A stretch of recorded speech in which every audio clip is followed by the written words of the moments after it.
bíbélì kò sí ọ̀gbọ̀n rábíà.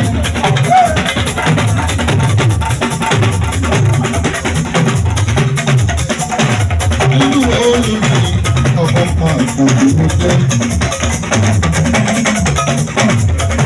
Ọmọ ti bá lọ sí gbogbo ọjà.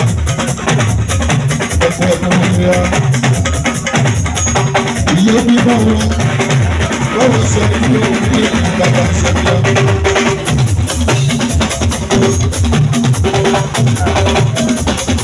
Nínú olùkọ́ àjọ olórúkọ òfin.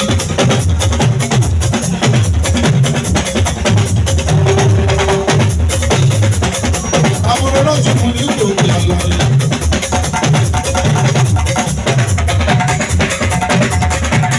Àgbẹ̀ ọkọ̀ gbogbo àgbà.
Nígbà tí mo wà lọ́mọdé kan sábì tí mo mí rí.